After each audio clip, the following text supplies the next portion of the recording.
Let's start with a hard truth. Kindness, without clarity and strength, can make you prey in a world that honors predators. You were raised to be gentle, to stay humble, to lead with a pure heart. And you were promised that the world would return the favor, that goodness would be seen, that your silence would be appreciated, that your patience would be rewarded. But life isn't a storybook, and somewhere inside you already know that.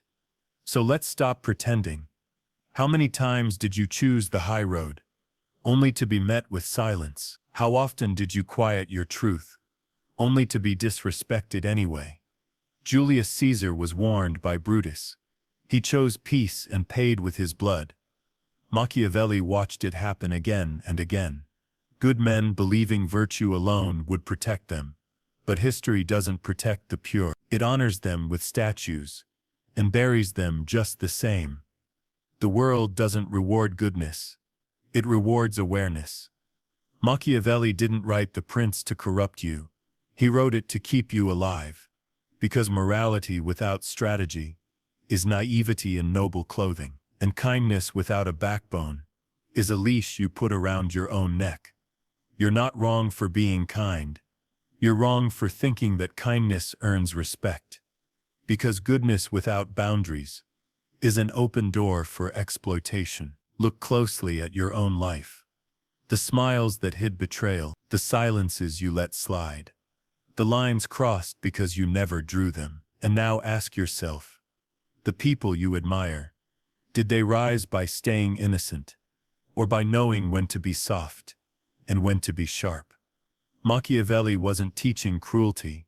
He was teaching awareness. He warned against walking into battle without knowing the rules of the game. Because if you keep giving without asking, keep tolerating without speaking, keep chasing approval instead of commanding respect, you're not being noble. You're just not playing the game. You're being played. But the good news is, you can stop it. Not by abandoning your kindness, but by sharpening it. Not by giving up your virtue, but by giving it teeth. Tactic 1. Challenge the conditioning, open strong. Let's get one thing clear. The problem isn't that you're good. The problem is that you don't know how to protect your goodness. You still believe people will treat you how you treat them. That kindness is contagious. That if you show up with a pure heart, the world will mirror it. But it doesn't. This world is full of opportunists, predators in tailored suits, manipulators with soft voices and warm smiles. They see someone like you coming from a mile away, someone generous, someone trusting, someone consistent, predictable, and safe. You're not weak, you're just uncovered. And in any game of strategy, it's not the strongest piece that gets taken first. It's the most exposed. Machiavelli understood this well. Human nature under pressure is not noble. It's calculating. And when given the choice, people often choose advantage over ethics. This is not a call to become cruel. It's a call to become wise. You don't need to betray your values. You just need to stop placing them on the table like an offering. Learn to read people. Learn to sense motive. Understand this. Being liked is not the same as being respected. You chose to be harmless, to be agreeable, to be accepted. But what has that truly earned you?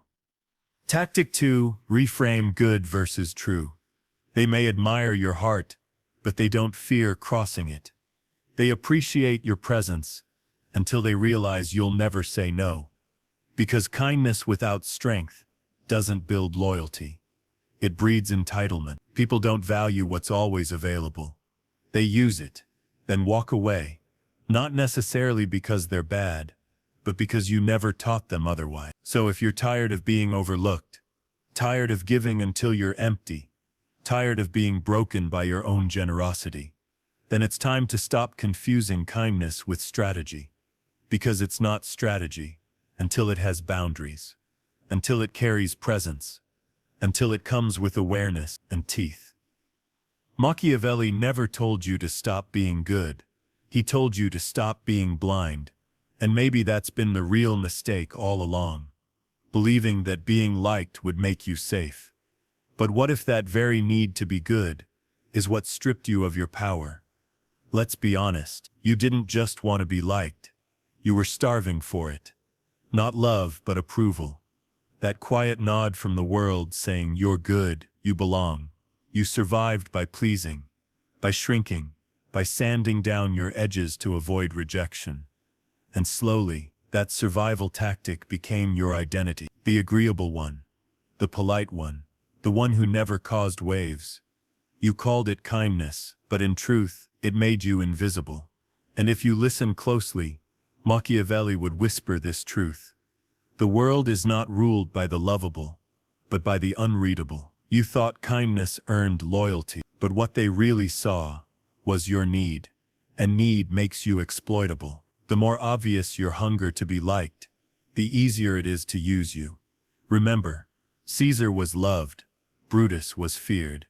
Guess who survived? When you crave acceptance, you compromise when you should hold firm. You forgive when you should vanish. And eventually the world stops seeing you as someone to follow, and starts seeing you as someone to drain. It is safer to be feared than loved, Machiavelli wrote. Not because cruelty wins, but because people follow strength they can't predict, not softness they can manipulate. When you lead with your need to be accepted, you hand people the blueprint to your mind, where to push, how far you'll bend, and worst of all that your kindness has no end. But approval is a prison, made of compliments, locked shut by your own fear. Being liked is cheap, being respected, that takes boundaries, that takes backbone, that takes the strength to walk away when love demands your silence.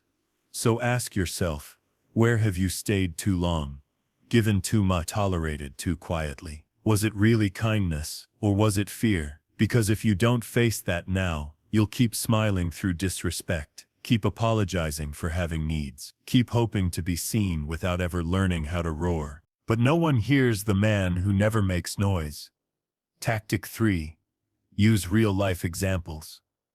Real power isn't about how much you can endure.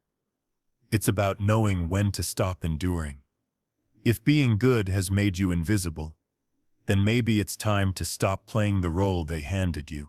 From a young age, you were fed a myth. Stay loyal, be honest, remain quiet, and life will reward you. But the world isn't watching. And if it is, it's not applauding your purity. It's measuring your usefulness. Because the world doesn't move through virtue. It moves through leverage. Power isn't about good intentions. It's about control. So ask yourself, where has your decency taken you? How many times have you done the right thing, while someone colder, sharper, less moral, climbed higher? You still want to believe the myth, that truth wins, that the good guys finish first. But if you've lived long enough, you know better. The world doesn't reward goodness. It rewards strategy. It rewards those who know how to wield presence as a weapon, who speak when silence would scream louder, who understand one truth: perception controls power. Napoleon didn't wait for a crown, he crowned himself, because perception shapes submission. Machiavelli warned, you don't need to possess all the virtues, you only need to appear to. Because what people see becomes what they believe, and what they believe becomes what they obey. You could be the wisest man in the room, but if you appear soft when you should be sharp, desperate when you should be detached, you lose. The manipulator wins, because he looks sure of himself. The fool wins, because he sounds confident. And the virtuous man, he waits quietly, hoping someone will see his worth. But no one notices what doesn't demand attention. Machiavelli didn't teach survival. He taught performance, the art of commanding respect before you even speak. Because people don't follow morality. They follow gravity. They follow mystery. They follow presence. So if you're tired of being overlooked, stop hoping your goodness will be enough. Become the kind of man whose silence bends the room, whose words slice through the noise, whose image carries weight, even before the world knows your name. Because in the end, it's not virtue that rules. It's mastery. You've seen it before. Someone less competent rising ahead of you. Not because they're smarter, not because they're stronger, but because they looked the part, because they understood how to wield image as influence. This is where most people lose, before they even begin. They believe being good is enough. That skill will speak for itself. Tactic 4. Call to inner power. But Machiavelli knew better. You don't have to be virtuous, only appear virtuous. That's not deception. That's strategy. Because in the eyes of the world, you are not what you truly are. You are what you appear to be. People don't see your inner truth. They read your posture. They hear your tone. They feel your energy. And they decide in an instant. If you appear uncertain, they'll treat you as uncertain. If you appear soft, they'll push you. If you appear passive, they'll ignore you. And your good intentions? They get buried under your poor presentation. Think about it. How many times has someone entered a room and owned it, without saying a word? They didn't beg for attention. They commanded it. That's not arrogance. That's presence. Because the world doesn't follow truth. It follows what it perceives as authority, even when that authority is just a mask. And that's why too often, the loud fool wins, while the quiet genius waits to be noticed. But the game isn't waiting, it's performing. You thought your worth would explain itself. But power doesn't just exist, it's projected. Respect isn't just earned, it's signaled. You don't need to be fake, but you do need to be intentional. Stop waiting for people to recognize your value. Start shaping how they see you. You don't need to become arrogant. You need to become undeniable. And that begins with this truth. Sometimes silence speaks louder than truth. Image speaks before anything else. Power isn't always loud. In fact, the most dangerous man in the room often says the least. Because words expose, but silence builds tension, and tension builds control. Machiavelli understood this. A prince must learn to conceal his intentions. Not to deceive, but to survive. Tactic 5. Flip the identity. Transparency in the wrong hands is suicide.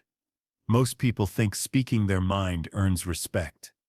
But more often, it earns exposure.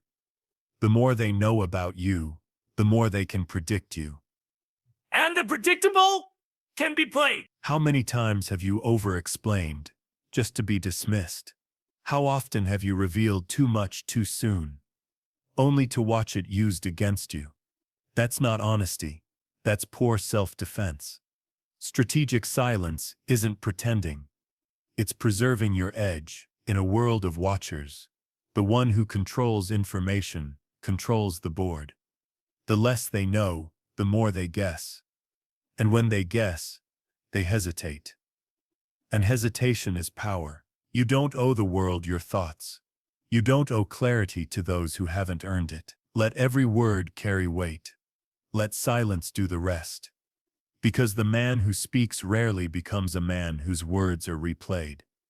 They lean in, they look for meaning, and in that pause, you control the narrative. The man who talks too much is forgotten, but the one who speaks with precision becomes unforgettable. Silence is not weakness. It's armor, a shield against manipulation, and a weapon of command. So stop handing out the map to your mind. Leave gaps.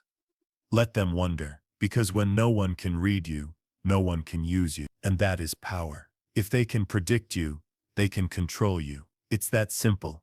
Machiavelli didn't just study power, he studied fear, and he knew predictable men are expendable. But the unpredictable, they are dangerous. When others know your reactions, they can bait you, trap you, use your own patterns against you. Think of war.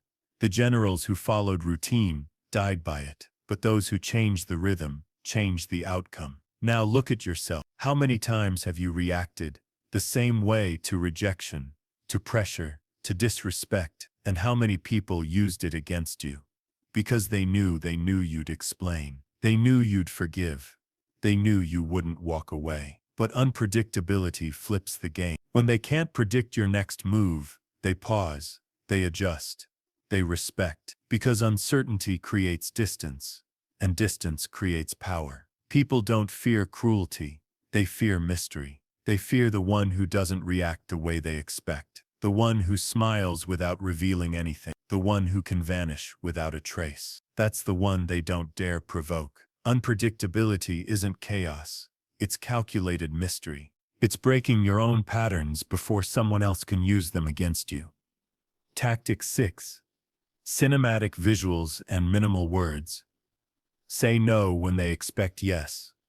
Go silent when they expect noise. Withdraw when they expect compliance. Because when they can't read you, they can't reach you. And when they can't reach you, they begin to fear losing you. That's not confusion. That's control. And that is what makes a man untouchable. Here's a truth no one teaches you. Respect isn't built by always being there. It's built in the weight of your absence. We were taught to always be available, always respond, always show up, that this proves our worth. But Machiavelli knew too much presence breeds contempt. Scarcity creates value. If you're always around, always giving, always accessible, you become ordinary, expected, taken for granted, and what's expected is never respected. Look at any relationship, romantic, professional, social. The one who chases, who over-delivers, who never pulls back, is the one most often forgotten, not because they lacked value, but because they gave too much of it, too often. Think of ancient rulers. They weren't feared because they were everywhere. They were feared because they were rare, seen only when necessary, heard only when it mattered. Familiarity lowers status. Mystery builds reverence. When people see too much of you, they stop wondering. They stop listening. They stop valuing. But when you disappear deliberately, when you're not always the first to reply, not always the one reaching out, they feel the silence. They notice the gap. And in that space, your value rises. Your time becomes a privilege. Your presence becomes a signal, not a habit. Respect isn't built by showing up constantly. It's built by knowing when to vanish and letting your absence speak what words never could. Power is built when your absence feels heavier than most people's presence. So stop fearing distance, because if they only remember you when you're always around, they never respected you to begin with. Power doesn't come from being seen. It comes from being missed. Now let's talk about the most underestimated form of strength: emotional control. You've been told to express yourself, to let it all out. But in the realm of power, every reaction is a weapon. And the moment you lose control, you lose the game. Machiavelli didn't just teach strategy.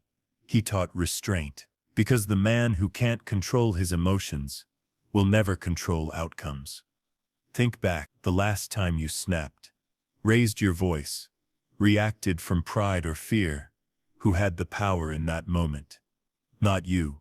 It was the one who provoked you. That's what emotional control protects. Your position, your influence, your mystery. The man who stays centered while others unravel becomes the one they fear. Julius Caesar went silent for 2 days after Brutus betrayed him. Not because he wasn't angry, but because his silence commanded the attention of an entire empire.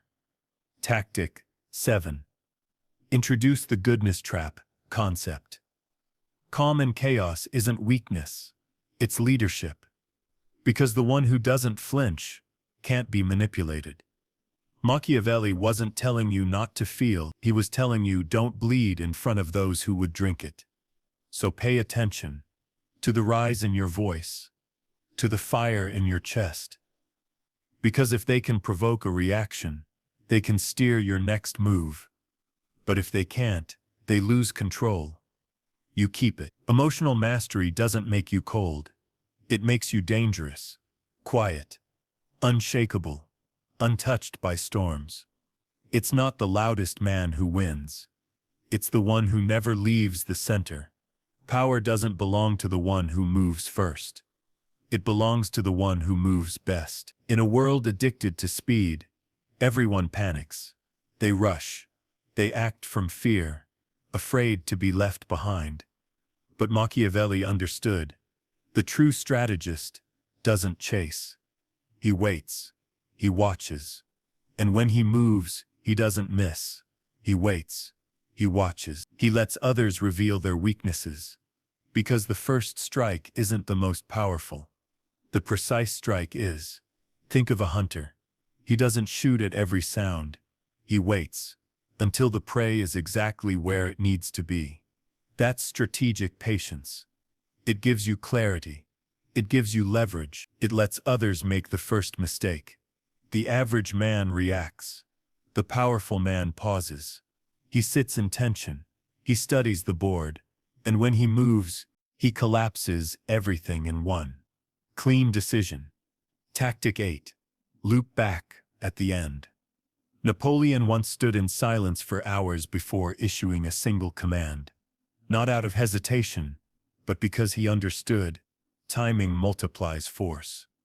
Machiavelli said, "Fortune favors those who know how to adapt, and adaptation requires timing." You don't need to speak fast. You need to speak when it matters. You don't need to act fast. You need to act when the move is irreversible. So ask yourself, how many times have you lost power by rushing, by reacting too soon, by moving from emotion instead of strategy? What would your life look like if every move from this point on was deliberate, not urgent, not impulsive, but surgical? That's not passivity. That's dominance. That's the quiet discipline that collapses empires without a single scream. Now you understand why kindness alone failed, why being liked never earned you power, why being predictable made you easy to control. You weren't weak, you were unarmed. No one taught you that. Silence is strength. Absence creates value. Unpredictability is fear in disguise. Timing is power. But now, you see the full board. The question isn't, do you understand? The question is, will you apply it? Because if you go back to pleasing, to over-explaining, to apologizing for your presence, you'll be used again, and forgotten again. This world does not reward virtue. It rewards vision, presence, precision. You're not here to prove you're good. You're here to become effective. So stop being easy to understand, easy to reach, easy to bend. You're not playing the old game anymore. You're bending it. Let others chase popularity. Let them drown in noise. You move in silence, in timing, in truth sharpened into strategy. Now ask yourself, which rule will you apply first? Which weakness ends today? Comment below, because this isn't just a video, it's a shift. And if this message struck a nerve, don't just sit in silence. Like the video. Subscribe to the channel. Not because I asked, but because the world looks different to you now. And the man who sees clearly moves ruthlessly.